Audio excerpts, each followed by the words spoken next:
Bonjour, je suis le docteur Fadel Saïbou et je vais vous parler de la chirurgie du testicule. Donc, les indications principales sont les tumeurs testiculaires, qu'elles soient bénignes ou malignes, nécessitant une orchidectomie inguinale radicale, le standard pour les cancers, ou une chirurgie conservatrice de type tumorectomie dans certains cas sélectionnés pour les petites tumeurs avec un bilan favorable. Voilà. Les traumatismes testiculaires, comme les ruptures ou l'hématome, la torsion testiculaire et une urgence chirurgicale nécessite une détorsion et fixation contralatérale. L'atrophie testiculaire, qu'elle soit post-infectieuse, post-radique ou d'une autre origine. La cryptorchidie, donc qui nécessite une orchidopexie ou une orchidectomie si testicule non viable. L'hydrocèle, varicocèle, si symptomatique. Les infections, ou plus précisément les abcès résistants aux antibiotiques, notamment. Donc, au niveau des précisions techniques, pour l'orchidectomie radicale, dans le cadre précis du cancer, donc la voie d'abord préférée l'incision inguinale pour éviter la dissémination tumorale. Ensuite, la ligature haute du cordon spermatique avec les vaisseaux et le prélèvement de la pièce sans rupture capsulaire. Donc, pour la chirurgie conservatrice, la tumorectomie, donc elle est réservée aux tumeurs de moins de 2 cm avec un bilan préopératoire favorable, à dire des marqueurs tumoraux normaux, une imagerie satisfaisante. Voilà, on effectue quand même une biopsie extemporanée pour confirmer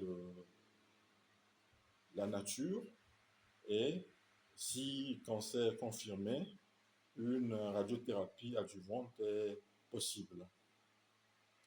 Pour le cas de la torsion testiculaire, donc on effectue une détorsion manuelle en urgence, puis une fixation chirurgicale de type orchidopexie des deux testicules. Synécrose ou testicule non viable, donc il faut faire une orchidectomie. Donc là, la suite pour le varicocélectomie, pour la varicocélectomie, pardon. Donc, la technique microchirurgicale est le gold standard actuellement. On peut aussi avoir recours à l'embolisation ou la voie laparoscopique.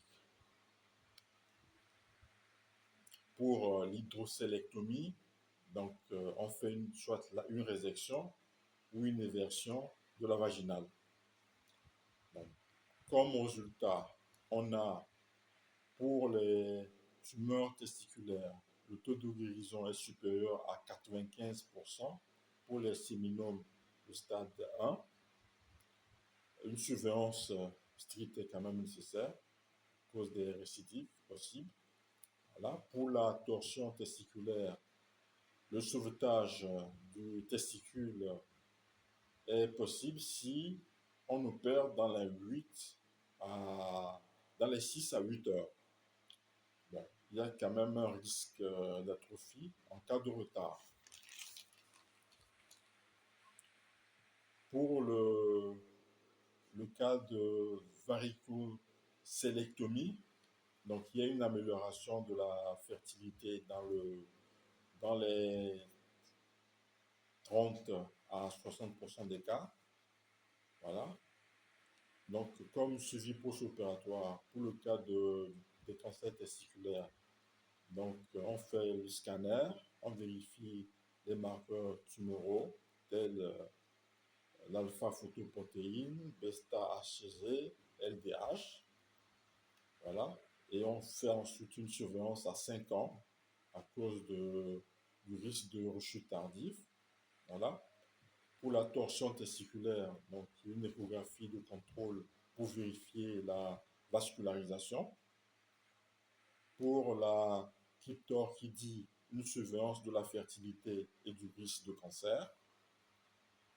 Donc enfin, concernant les pronostics, donc pour le cancer, et tout va bien si on a un diagnostic précoce, parce qu'il y a un taux de survie de plus de 95% pour les stades localisés. Voilà. Pour la fertilité, il y a possibilité d'altération après orchidectomie. Donc, il faut penser à la banque du sperme en cas de cancer. Voilà. Et il y a un risque d'hypofertilité après varicocélectomie ou chirurgie bilatérale. Je vous remercie.